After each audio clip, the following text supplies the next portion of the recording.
To have a packed house here at the University of Alabama. We appreciate you being here with us on such an important and exciting day in the life of not only our baseball program, but our athletic program as well. We have a number of individuals in the room that I know are going to be acknowledged over the course of the day, but without further ado, please welcome the Director of Athletics at the University of Alabama, Greg Byrne.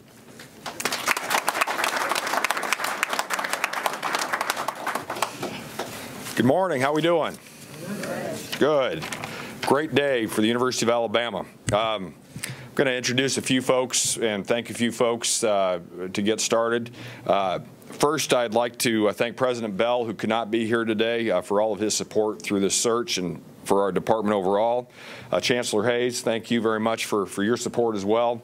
I will just tell you after I introduce the trustees as well here in a second, but we've got incredible support from our trustees, from the chancellor's office, from the system office, from the president's office, and that's what makes this university so special.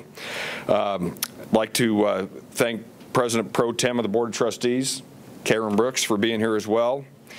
And then also Judge, thanks very much for being here as well. Always, Judge England, always there supporting us as well. Fess St. John, who's our athletic liaison for our Board of Trustees, and Trustee Phelps as well. They were both very instrumental and helpful through this process as well. I talked to a number of folks as we went through this process. I'd like to name a few of those. David Magadan, who obviously needs no introduction. Coach Wells was very helpful throughout. Local coach Bobby Sproul gave me some great insight as we went through this process. Alan Dunn was wonderful. Dr. Jeff Lobenthal, and then talked to a lot of people through professional and the college ranks as well through the process. Also, I'd like to I think J.C. Ranelli's here. J.C. was wonderful in his support, the president of the A Club, overall A Club for all of our former student athletes, but he happens to be a baseball alum as well. So J.C. really appreciates your help through this time as well. So as we went through the process, and we talked, as I mentioned, we talked to a lot of different people. As we were identifying potential candidates, Brad Bohannon's name continued to surface. I knew Brad briefly from about 12, 13 years ago when he joined John Cohen's staff at the University of Kentucky. I know that we talked when I hired John over at Mississippi State. Coach Cohen and I talked about Brad and trying to get him to Starkville, but he, for some reason, wanted to stay in Lexington, where he was able to meet his future wife, Kim. And that worked out very well for both of you. And obviously, we're thrilled to have Kim join us as well. And Kim's mom, Janet, took the time to be here as well. And I understand Brad's got some of his old college buds here, too. So I'm sure you get a chance to meet all of them as well. So we appreciate you making the trip. During the search as well, I also want to tell you that John Plott was helpful for us as well through it, and I just appreciate John for his help through the search as well. So when you're looking at college baseball coaches, one of the things I mentioned a week ago was I think the best coaches are smart, and Brad certainly fits that bill. Happens to have his MBA from Wake Forest. When he got done with his MBA, he actually went out to Intel in Portland, Oregon, and worked in finance for him, and it shows you the academic accolades and the ability that he has. And so when you have those abilities, your ability to translate that to coaching and developing young men, communicating with young men and young women too, if you're on the female side of one of our teams, I think that's a strength. Coach Bohannon certainly fits that. So we sat down on Monday in our home in Tuscaloosa. Regina and I invited him in, and we surprised. I don't think Kim was expecting to have to come in and say hi, but we surprised her, and she did a great job as well. And what I thought it was going to be about an hour conversation, kind of me getting reintroduced to Brad and then talking a little bit about the program. And about 3.5 hours later, he left my house. And as we went through this, and he had a presentation about what he would do with Alabama baseball if he was fortunate enough to be our coach. And I could tell right away this is where he wanted to be. He wanted to work with our current team, which, guys, I appreciate y'all being here. He wanted to work with our former alums and baseball players and the importance of that. He wanted to work with our fan base and our community. He had a really solid academic and compliance plan. He also had an incredible vision for recruiting. And as we went through this, we spent time looking at our past rosters of our baseball teams that went to Omaha, went to regionals, and looked up at the makeup of those teams. And it wasn't one size fits all, but I can tell you there were a few things that had to be there. You had to recruit the state of Alabama, and Coach Bohannon fits that extremely well. You have to recruit in the Southeast. He does that as well. You have to have a solid plan put together from a staffing standpoint, and he had great ideas and thoughts about the direction for that as well. On top of that, you look at those teams in the past, a lot of them had players from the West, from the Northeast, from the Midwest. You have to recruit nationally here at Alabama. And one of our strengths of our university is our brand, of who we are. Having Avery here today, that's why he's out there spreading the Alabama gospel across the country. Same thing with Christy, and we appreciate both of you being there. That's a selling point for us. And to be able to incorporate that into our recruiting plan gives us a chance and separates us from our competition, and he had a solid plan for that. During his time at the University of Kentucky and his years coaching in this state, he recruited young men from 25 different states. And so he had a net that cast nationwide and even into Canada, and that plan as well with the Canadian national team.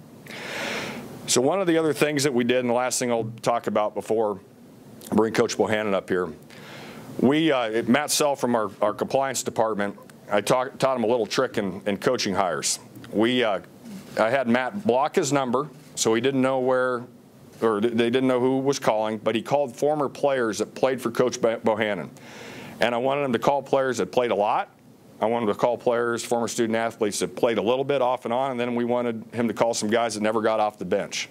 And when you go and make those calls, you talk about them. How does he treat the student athletes? How to talk about the recruiting process, talk about academics and compliance, talk about baseball and the importance of coaching and developing. On top of that, the last question you always ask is, if you had to do it all over again, would you want to play for Coach Bohannon? And without a doubt, 100% of the young men that he talked to said, I absolutely would play for Coach Bohannon again. And I knew with that, that was the kind of coach that we wanted here at the University of Alabama, checking all those boxes that I mentioned earlier, but most importantly, checking that box that a coach that guys wanted to play for. So please give a great Alabama welcome to our new head baseball coach, Brad Bohannon.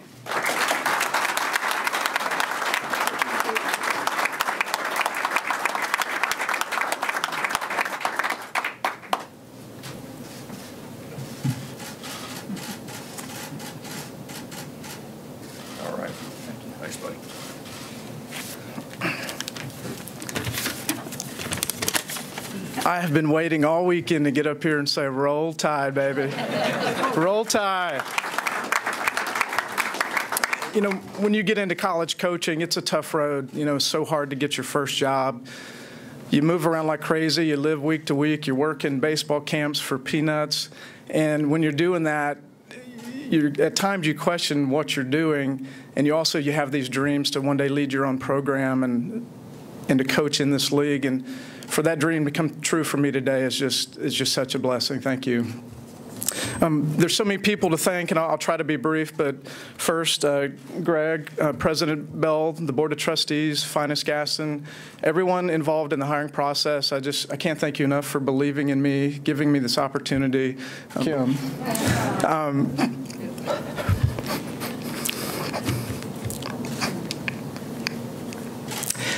You can't do this job without marrying the right person, and anybody that works in college athletics knows the pace that we work at, the time and energy, the passion that we put into what we do, and I got that one right. Thank you. George Greer gave me my first coaching opportunity at Wake Forest in 2001, and he allowed me to attend the Wake Forest MBA program full-time, and not only that, he let me coach, and I made so many mistakes, but that's the best way to learn, is to make mistakes. So I'm so thankful to Coach Greer for giving me my first job. I probably caught my biggest break in 2004 when John Cohen brought me on staff to Kentucky. He saw something in me at that point in time that I'm not sure that I saw in myself. We had a tremendous run there. John has progressed from a hard-driving boss that made me uncomfortable and pushed me to my limits, to a mentor and now a friend. And John, I love you and thank you for everything that you've done for me. I was with Gary Henderson for 12 years, and anybody that's involved in this league in any way, shape, or form, being in the SEC, those are like dog years. So 12 years is just an eternity. And Gary is one of the best baseball coaches in the game. I think going forward, you will see a larger Gary Henderson imprint in the way that I run the program and run practice than anybody I've been involved with. And I thank Gary for the opportunities and the influence he's had on me. The last 20 months I've been with Butch Thompson, and Butch is as fine of a man as there is in college athletics. And he's a brother. And probably the biggest thing I've taken from Butch is you can do this job and be a good person and love the kids. And, you know, deep down they want to be pushed, and you can do it and still love them. And really, most of all, I'm just so thankful to all of my former players. I mean, everybody that I've ever recruited and coached. You know, in the 14 years I've been in the league, I've not gotten a hit. I've not made a pitch. You know, it's really all about the kids. They're the ones making the plays, and I'm just thankful to each and every one of them for buying into me and what I was selling at the time, and for giving me everything they had while playing for me. I really think that anything can be achieved here at the University of Alabama. My goal going forward is to make Alabama the absolute best place to play college baseball in the country, and we have everything we need in place to make that happen. We're going to do that by being a players first program. Everything that we do as a coaching staff is going to be about making sure that our kids get their college degree, about helping them to grow as men and hopefully one day be great husbands and fathers, and also to help them become the best version of themselves as a baseball player. I can't wait to start recruiting. I can't wait to get kids on campus this week and show them our great place. And I can't wait to look them in the eye and look their parents in the eye and say, hey, if you come to Alabama, you can win an SEC championship because that's been done 14 times before. You can be a first-team All-American because we've had 15 of those. We can go to the College World Series because it's been done 5 times. You can be a first-round draft pick.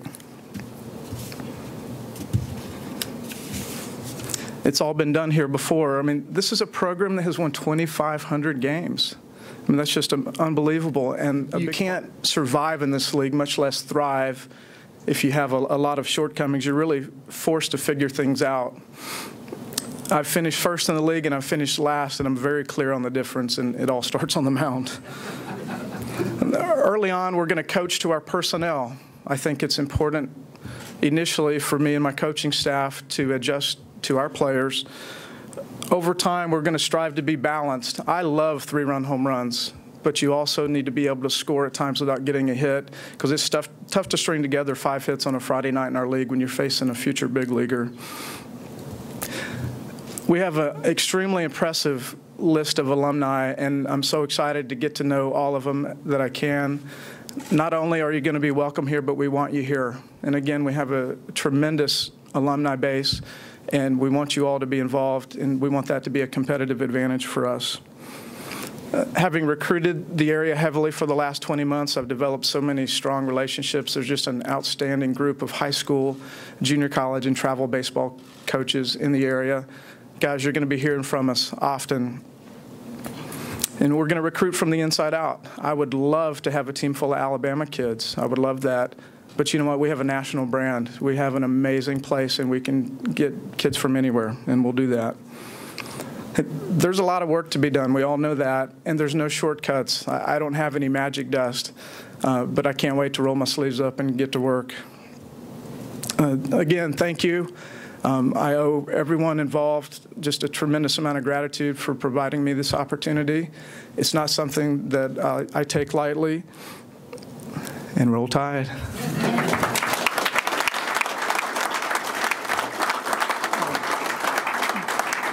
But I'd love to open it up for questions. Go ahead and raise your hand, and I'll call on you to get in the mic. Aaron first.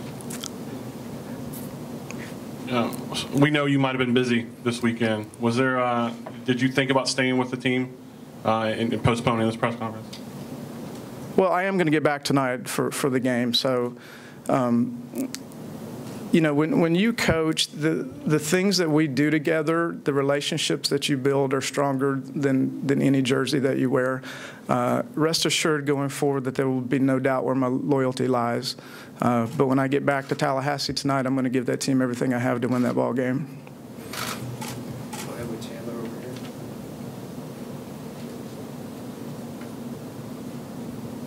Brad, as far as the staff goes, have you made any decisions of who will be on your staff, and is it important for you to get somebody that has head coaching experience in the SEC on your staff? You know, the last 72 hours, it has been amazing at the outpouring of support from the Alabama fan base, the talent pool of the coaches that have reached out. I think it's really important to get coaches that are really good at recruiting and really good at coaching. And at Alabama, you can get guys that are really good at both. I'll jump more into the staff stuff this next week and a half, and I can just assure you that we'll put together an all-star coaching staff. What was the timeline for when you were able to leave Tallahassee last night, get here, and what's the plan time-wise to get to leave here and get back? It's all been such a blur. We got off the field last night after midnight. I don't know what time I got here. It was late. And, you know, I haven't seen Kim in like 2 weeks, so it's not like I just walked in and went to sleep. We had so much to catch up on, and I was really excited. So it was a quick turnaround, and, you know, we're going to knock some stuff out today, and then, you know, I'll get back down there. But, yeah, I'm short on sleep, but not short on adrenaline. Go ahead with Al. Greg was talking about, you know, your first career was obviously in Intel and finance. I guess your decision to decide to go into baseball, what was behind that, and why was it important to take that step? I think you weren't even making much as an intern with or a volunteer assistant with Cohen, right? Yeah, even though I'm book smart, my mom at that point in time was really questioning my decision making and mental capabilities. You know, I wanted to coach after I left Wake Forest, but it's just so competitive, you know. And you know, I grew up in a blue collar family, and I was had to support myself at that point in time, and I had student loans, and the math just wasn't working. You know, the student loans and the coaching opportunities that I could get at that point in time. So I kind of, you know, I did the corporate finance thing to kind of out of necessity, and I caught a huge break getting connected with Gary Henderson, who got me connected with John. And, you know, so it was never that I doubted coaching. It's just, you know, life doesn't always go the way you plan it, and you just got to roll with it. Going back to Tony. What did you learn from this Alabama team during that 3-game series and earlier in the season? You know, that weekend, I thought the team really competed well for that particular weekend, and there's some good pieces. You know, when I was talking with the kids, you know, I think gosh, it felt like we played 70 innings in about a 36-hour period. So when you're dealing with college kids and then you're in this league, there's so many ups and downs, and it's all about when you catch teams. And, you know, if you see any team and see their best baseball, you have one opinion, and you catch them on a weekend where they played their worst, you have another. So, you know, there's some good pieces in place, and I thought the kids competed pretty well, and I'm excited to build on that. Back in the back with Chandler again. Brad, if Auburn does win tonight, have you and Butch discussed what you'll do if they advance to a super regional? Well, I'm going to get through tonight, and let me say this. Jay Jacobs, Butch Thompson, Greg Byrne, everybody involved has just been amazing. So we'll get through the game tonight, and we'll sit down and visit with all of that, but I'm not ready to make a decision or announcement on that. Back in the back with Chris. The presentation that you made, I'm going to guess that you've been thinking about being a head coach for quite a while. Can you tell us a little bit about what was involved with that and what you wanted to emphasize?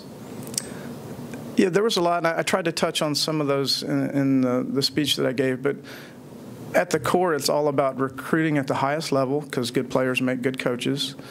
You also have to coach at the highest level, because everybody in the SEC can coach, and you have to have a tremendous team culture. And those are the three things that are going to be the basis of our program. And, you know, we want to be involved in the community, and we will be. We want to get our alumni involved. There's a lot that goes into having a successful championship level program, but at the core, we got to recruit, we got to coach, and we got to have a great team culture. Back in the back with Aaron. mentioned talking to Alan Dunn and specifically Jim Wells. Obviously, there's some challenges with the Alabama job. What did Jim say to you about approaching this job? I really followed up with Coach Wells, after I had the job, and we had a long conversation. We were just trying to get to know each other. We overlapped in the league a little bit. And I'm glad you brought this up. I'm not going to talk about the challenges. I'm going to talk about what we have, and we have a lot. Okay, we have one of the best ballparks in the country. We have one of the best college experiences in the country. We get to take kids to Alabama football games. The SEC experience is second to none. So we have a lot to sell, and we're going to talk about what we do have and what we don't have. Coach Bohannon, I just wanted to ask, I know your strength is recruiting and evaluating. You've got a lot of good players here today watching the press conference, and of course a lot of guys that have already been signed. Talk about the decisions you're going to have to make as far as the roster going into next year. I know you'll start evaluating that soon. Yeah, I'll get into that stuff the next week or two. I think the two most important things are getting a staff in place and then also starting to work through the roster stuff. And, I'll gather as much information as I can. I'll be fair and honest and communicate. And at the end of the day, though, there's NCAA rules that are way above me that you have to deal with as far as, numbers. And we'll work through all of that stuff. Greg talked about your recruiting prowess. You can obviously joke with your wife, but what makes you a good recruiter in your eyes? I think you would probably have to ask the folks I've recruited to get the best answer. Again, I don't think it's a magic formula. I think you just have to work really hard, and you have to be a good listener, and you have to care. And, at the end of the day, kids want to play for coaches who they think can help them develop as people and players and people that they have a connection with. And if you really want to connect with people, you have to communicate and you have to work at it, whether it's your marriage or coaching or whatever aspect of life. So those are the things that I always try to focus on. I really do want to get to know the kids because this job is all about getting the right people on the front end.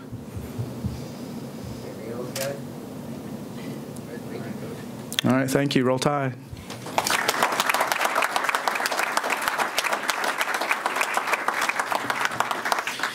You may never have said Roll Tide before today, but you did it really well. Nice job. I've been practicing. Good job. In my room. Quietly. We're so glad to have you here.